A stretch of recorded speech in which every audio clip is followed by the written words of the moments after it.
بسم اللہ الرحمن الرحیم شروع اللہ کے نام سے جو بڑا مہربان نہایت رحم والا ہے۔ لا هادي له ونشهد أن لا إله إلا الله وحده لا شريك له ونشهد أن محمدا عبده ورسوله صلى الله عليه وسلم. أعوذ بالله من الشيطان الرجيم. يا أيها الذين آمنوا اتقوا الله حق تقاته ولا تموتن إلا وأنتم مسلمون. يا أيها الناس اتقوا ربكم الذي خلقكم من نفس واحدة وخلق منها زوجها وبث منهما رجالا كثيرا ونساء واتقوا الله الذي تساءلون به والأرحام إن الله كان عليكم رقيبا. يا أيها الذين آمنوا اتقوا الله وقولوا قولا سديدا يصلح لكم أعمالكم ويغفر لكم ذنوبكم ومن يطع الله ورسوله فقد فاز فوزا عظيما. أما بعد فإن خير الحديث كتاب الله وخير الهدي هدي محمد صلى الله عليه وسلم وشر الأمور محدثاتها وكل محدثة بدعة وكل بدعة ضلالة وكل ضلالة في النار. فأعوذ بالله من الشيطان الرجيم. بسم الله الرحمن الرحيم. قل يا عبادي الذين اسرفوا على انفسهم لا تقنطوا من رحمة الله ان الله يغفر الذنوب جميعا انه هو الغفور الرحيم. رب اشرح لي صدري ويسر لي امري واحلل عقدة من لساني يفقهوا قولي. محترم بھائیو، بزرگوں، دوستوں، معززات، ماؤں، بہنوں اور بیٹیوں، اللہ تعالی بہت غفور الرحیم ہے۔ اللہ تعالی کتنے غفور ہیں، کتنے رحیم ہیں، اس کا تذکرہ چل رہا تھا۔ اللہ تعالی تو یہ چاہتے ہیں کہ میں اپنے بندوں کو معاف کر دوں۔ اب یہ بندوں پہ ڈیپینڈ کرتا ہے کہ وہ کتنا آگے بڑھ کر گناہ کرنے کے باوجود اللہ تعالیٰ سے معافی مانگتے ہیں۔ گناہ کرنا بھی ایک جرم ہے، لیکن گناہ کر کے معافی نہ مانگنا یہ اصل جرم ہے۔ اللہ تعالیٰ یہ چاہتے ہیں کہ میرے بندے جنہیں میں نے پیدا کیا ہے ان سے غلطیاں تو ہو جاتی ہیں کیونکہ فرشتے تو وہ ہیں نہیں، لیکن ثم یتوبون من قریب، اگر یہ فوراً معافی مانگ لیا کریں تو میں انما التوبۃ علی اللہ، پھر میں نے توبہ اپنے اوپر فرض کر لیا ہے۔ اگر یہ جرم کرنے کے بعد، گناہ کرنے کے بعد، گناہ چاہے کتنا بھی بڑا ہو، گناہ چاہے جتنے بھی زیادہ ہوں، زمین اور آسمان کے درمیان جو خلا ہے نا، اس کے برابر بھی گناہ ہو، وہ مسئلہ نہیں ہے۔ مسئلہ یہ ہے ثم یتوبون من قریب، یہ فوراً معافی مانگ لیا کرے۔ جب گناہ کر لے ذکر اللہ، پھر اللہ تعالی کا ذکر بھی کر لیا کرے، پھر استغفار بھی کر لیا کرے، پھر معافی بھی مانگ لیا کرے، پھر ندامت بھی اختیار کیا کرے۔ وَلَمْ يَسِرُّوا عَلَى مَا فَعَلُوا، اور جو گناہ کر لیے ہیں اس پہ اصرار نہ کیا کرے، تو ہم تو معاف کرنے کو تیار ہیں۔ قُلْ يَا عِبَادِيَ الَّذِينَ اسرفوا علی انفسہم، اللہ تعالیٰ نے تو ایک جرنل سا پرنسپل بیان کر دیا، ایک بہت بڑی بات آپ نے بیان کر دی کہ میرے بندے پیدا میں نے کیا، کتنا پیارا اللہ تعالیٰ کا انداز ہے، اپنی طرف مخاطب کر کے کہا میرے بندے اسرفوا علی انفسہم، جنہوں نے اپنے اوپر ظلم کر لیا ہے، گناہ کر لیے، چھوٹے سے چھوٹا گناہ، بڑے سے بڑا گناہ، جتنے مرضی گناہ کر لیے۔ وہ سوچ رہا ہوگا پتہ نہیں میرا اللہ مجھے معاف کرے گا کہ نہیں کرے گا۔ اللہ فرماتے ہیں لا تقنطوا من رحمت اللہ، میری رحمت سے، میری مغفرت سے، میری بخشت سے، میری مہربانی سے، میری نوازش سے تم نے مایوس نہیں ہونا۔ ان اللہ یغفر الذنوب جمیعا، میں ایک گناہ معاف نہیں کروں گا، جمیعا سارے گناہ معاف کر دوں گا۔ مجھے کس نے پوچھنا ہے؟ کوئی اور ذات ہے جو مجھ سے پوچھنے والی ہے؟ میں جب چاہوں، جس کو چاہوں، سارے گناہ اس کے معاف کر دوں۔ انہو هو الغفور الرحیم، میں غفور بھی ہوں، میں رحیم بھی ہوں۔ یہاں سے ہماری بات ختم ہوئی تھی۔ میں نے ایک مثال سے آپ کو بات سمجھائی تھی۔ 100 بندہ، ایک آدمی جس نے 100 بندے قتل کیے، اس کا تذکرہ میں نے آپ کے سامنے کیا تھا۔ اس کو صرف اس نے سچی توبہ کی تھی، توبۃ نصوحا، سچی اور سچی بہترین اس نے توبہ کر لی تھی۔ اس کو ابھی عمل کا موقع نہیں ملا، زندگی نے وفا نہیں کی، اللہ تعالیٰ نے اس کو جنت میں بھیج دیا۔ وہ اتنا بڑا ظلم جو اس نے کیا، 100 بندے اس نے قتل کر دیے۔ آج کے معاشرے میں کوئی اتنا بڑا ظالم نہیں ہو سکتا جتنا بڑا ظلم اس نے کیا۔ 100 بندے اس نے قتل کیے اور اس کی زندگی نے وفا نہیں کی، اس نے عمل کوئی نہیں کیا، عمل اس کا زیرو ہے، گناہ اس کے بہت زیادہ ہیں، لیکن اس نے توبۃ نصوحا کیا ہے، اللہ تعالیٰ نے اسے بخش دیا ہے اور اسے جنت میں بھیج دیا ہے۔ غفور اور رحیم ہے اللہ۔ غفور میں نے آپ کو بتایا تھا، ایک بندہ چوری کرتا ہے، کوئی اس کو دیکھ لیتا ہے، وہ اس کی چوری پہ پردہ بھی ڈال رہا ہے، اس کو معاف بھی کر رہا ہے۔ یہ جو پردہ ڈالنا ہے، یہ جو اس کو معاف کرنا ہے، یہ غفور ہے۔ اور پھر وہ اس کے پاس جاتا ہے اور جا کر اس سے پوچھتا ہے تو نے چوری کیوں کی ہے، تجھے مسئلہ کیا ہے؟ جب وہ بتاتا ہے کہ میرے گھر میں تو کھانے کو آٹا نہیں ہے، روٹی نہیں پک رہی، تو وہ اس کو 1000 روپیہ بھی دیتا ہے۔ یہ جو وہ 1000 روپیہ دے رہا ہے، یہ رحیم ہے وہ۔ تو اللہ تعالیٰ کس طرح غفور اور رحیم ہے، ہم قرآن سے پوچھتے ہیں۔ اللہ تعالیٰ نے سورۃ فرقان میں عباد الرحمن کی خوبیاں بیان کی ہیں کہ عباد الرحمن کون سے ہیں۔ تو عباد الرحمن کی خوبیاں بیان کرتے ہوئے اللہ تعالیٰ یہ فرماتے ہیں کہ 3 بڑے جرم ہیں جو عباد الرحمن نہیں کرتے۔ والذین لا یدعون مع اللہ الہا آخر ولا یقتلون النفس التی الا بالحق ولا یزنون۔ 3 بڑے گناہ ہیں جو عباد الرحمن نہیں کرتے۔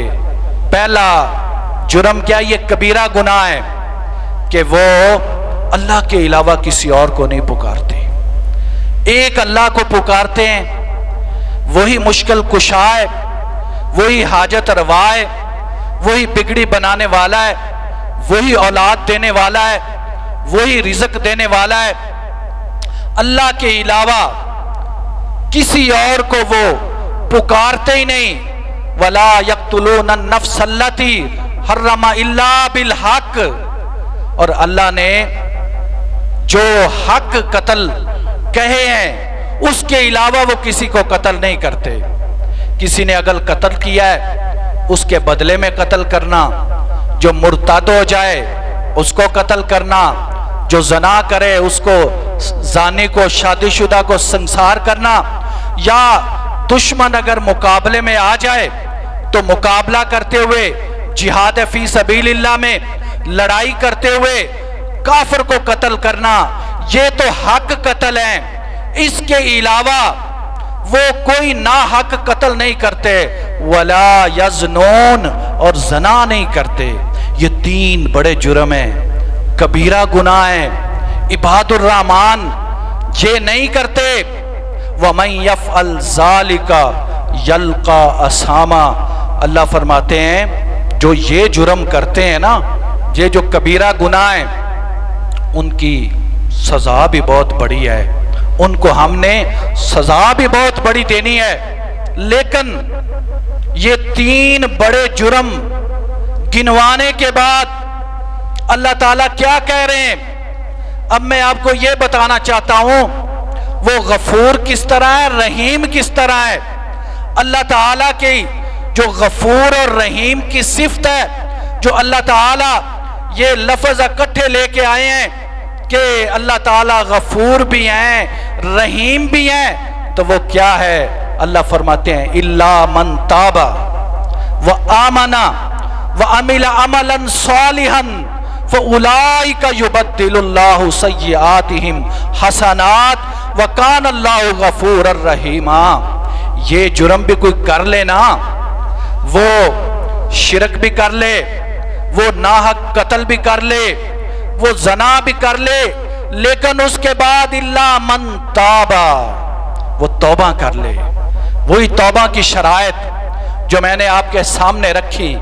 جرم کر لیتا ہے فوراً معافی مانگے، جرم کر لیتا ہے فوراً استغفار کرے، جرم کر لیتا ہے اللہ تعالیٰ سے معافی مانگے، جرم کر لیتا ہے پھر اس پر اصرار نہ کرے، اللہ تعالیٰ کے سامنے گڑ گڑا کر اللہ تعالیٰ سے معافی مانگے۔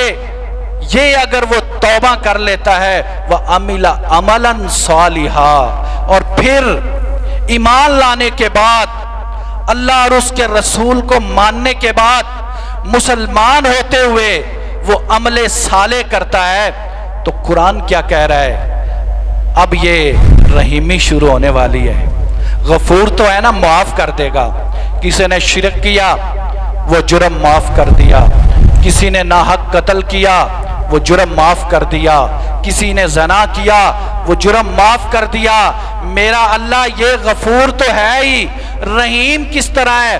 اللہ فرماتے ہیں یہ جو اتنے بڑے بڑے گناہ ہیں، ہم گناہ ہی نہیں معاف کرتے، ان گناہوں کو نیکیوں میں تبدیل کر دیتے ہیں۔ یہ اللہ کی رحمت ہے۔ حضرت عمر بن عاص رضی اللہ تعالی عنہ جب انہوں نے اسلام قبول کرنا چاہا نا، تو نبی کریم صلی اللہ علیہ وسلم کے پاس تشریف لے گئے اور آپ کی بیعت کرنے کا ارادہ کیا، لیکن ان کے ذہن میں ایک خیال آ گیا۔ وہ سوچنے لگے کہ جو میری ماضی کی زندگی ہے، جب میں مسلمان نہیں تھا، جہالت پہ تھا، اپنے گناہوں کو سوچا ہوگا، بڑے بڑے گناہ ہوں گے، بہت زیادہ گناہ ہوں گے، تو کہنے لگے وہ میرے گناہوں کا کیا بنے گا؟ یہی دل میں خیال تھا۔ نبی صلی اللہ علیہ وسلم کے سامنے بیٹھ گئے اور آپ سے کہنے لگے کہ میں آپ کی بیعت کرنا چاہتا ہوں، میں مسلمان ہونا چاہتا ہوں، لیکن میں اس وقت تک بیعت نہیں کروں گا، اس وقت تک مسلمان نہیں ہوں گا جب تک مجھے میرے اس سوال کا جواب نہیں مل جائے گا۔ نبی کریم صلی اللہ علیہ وسلم نے پوچھا تمہارا کیا سوال ہے؟ پوچھو۔ حضرت عمر بن عاص رضی اللہ تعالیٰ عنہ فرماتے ہیں مجھے بتائیے وہ جو میرے ماضی کے گناہ ہیں ان کا کیا بنے گا؟ وہ جو میرے بڑے بڑے گناہ ہیں، میں مسلمان ہو جاؤں، اگلی میری زندگی تو اچھی ہو جائے گی، نیکیاں کر لوں گا، لیکن میرے وہ پرانے گناہ بہت بڑے ہیں۔ آج ہم بھی سوچیں اپنے جو ماضی ہے نا، اس میں دیکھیں ہم نے کتنے گناہ کیے ہیں اور کتنے جرم کیے ہیں اور کتنی اللہ تعالیٰ کی بغاوتیں کی ہیں، کتنی ہم سے غلطیاں ہو گئی ہیں۔ یہ روز اپنا احتساب کر کے سویا کریں اور اللہ تعالیٰ سے معافی مانگ کے سویا کریں۔ پتہ کوئی نہیں اگلے دن اٹھنا بھی ہے کہ نہیں، کیونکہ یہ جو نیند ہے یہ تو موت کی بہن ہے، نیند ایسے ہی ہے جیسے ہمیں موت آ گئی عارضی طور پر، اگلے دن پتہ نہیں ہم نے اٹھنا ہے کہ نہیں۔ اس لیے اپنا حساب کتاب، جس طرح ایک دکاندار دکان پہ بیٹھا ہوتا ہے اور جب وہ دکان صبح سے شروع کرتا ہے شام کو دکان بند کرنے لگتا ہے تو وہ اپنا حساب کتاب کر کے اٹھتا ہے، حساب کتاب کر کے پھر دکان کو بند کرتا ہے، کیونکہ اگر حساب کتاب نہیں کرے گا وہ اکٹھا ہوتا جائے گا، مستقبل میں اس حساب کتاب کو کرنا مشکل ہو جاتا ہے۔ تو جس طرح دکان میں آپ ڈیلی حساب کتاب کرتے ہیں، اپنی زندگی کا بھی حساب کتاب روزانہ کیجئے۔ جب آپ سونے لگیں جتنے گناہ آپ سے ہو گئے ہیں اپنے رب سے معافی مانگ کے سویا کریں۔ حضرت عمر بن عاص رضی اللہ تعالی عنہ فرماتے ہیں کہ میں نے نبی کریم صلی اللہ علیہ وسلم سے سوال یہ کیا میرے پچھلے گناہوں کا کیا بنے گا؟ نبی کریم صلی اللہ علیہ وسلم کامل دین لے کے آئے تھے، اعلیٰ دین لے کے آئے تھے، حکمت والا دین لے کے آئے تھے۔ کوئی سوال چھوٹا سا پوچھتا ہے، نبی کریم صلی اللہ علیہ وسلم ایسا جواب دیتے ہیں کہ اس سے اور بھی کئی مسئلے حل ہو جاتے ہیں۔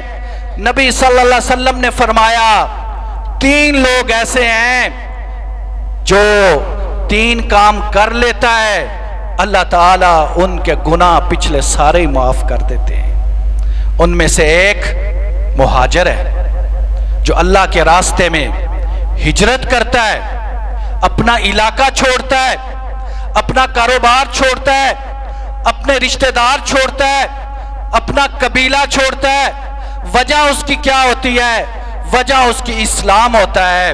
اسلام کی خاطر وہ اپنا علاقہ چھوڑ دیتا ہے، ہجرت کر لیتا ہے، اللہ تعالیٰ اس کے سارے پچھلے گناہ معاف کر دیتے ہیں۔ جیسے حضرات صحابہ اکرام رضوان اللہ علیہم اجمعین نے حبشہ کو ہجرت کی، مدینہ کو ہجرت کی، ان کے جتنے پچھلے گناہ تھے اللہ تعالیٰ نے معاف کر دیے۔ اور دوسرا وہ آدمی جو حج کرنے جاتا ہے، حج مبرور کرتا ہے، اللہ تعالیٰ اس کے بھی پچھلے سارے گناہ معاف کر دیتا ہے، وہ ایسے ہو جاتا ہے جیسے آج ہی ماں کے پیٹ سے نکلا ہے۔ اور تیسرا یہ آدمی جو اسلام قبول کرتا ہے، اسلام سے پہلے اس کے جتنے گناہ تھے اللہ تعالیٰ سارے معاف کر دیتے ہیں۔ تو اللہ تعالیٰ گناہوں کو معاف ہی نہیں کرتا، گناہوں کو معاف کرنا تو اللہ تعالیٰ کی غفور ہونے کی صفت ہے۔ اللہ تعالیٰ رحیم ہے، اللہ تعالیٰ ان گناہوں کو نیکیوں میں بدل دیتے ہیں۔ وہ نیکیاں بھلا کیسے بنتی ہیں؟ ایک تو یہ بھی ہو سکتا ہے اللہ تعالیٰ جتنے گناہ کیے ہیں، سپوز اس نے اگر ہم اس کو کرنسی میں گناہوں کو لیں، اس نے 1000 تعداد میں لیں، 1000 گناہ کیے ہیں، اللہ تعالیٰ ہو سکتا ہے 1000 گناہ بھی معاف کر دیں، 1000 نیکیاں دے دیں۔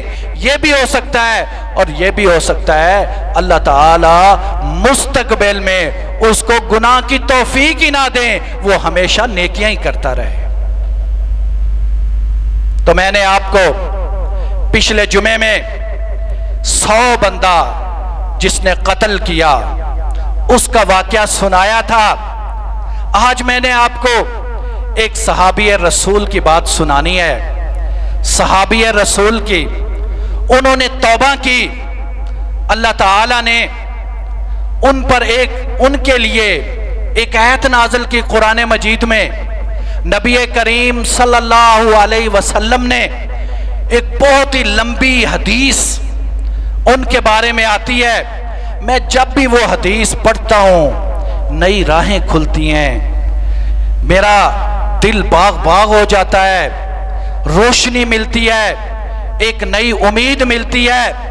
وہ واقعہ آج میں نے آپ کو سنانا ہے، آپ نے پہلے بھی سنا ہوگا۔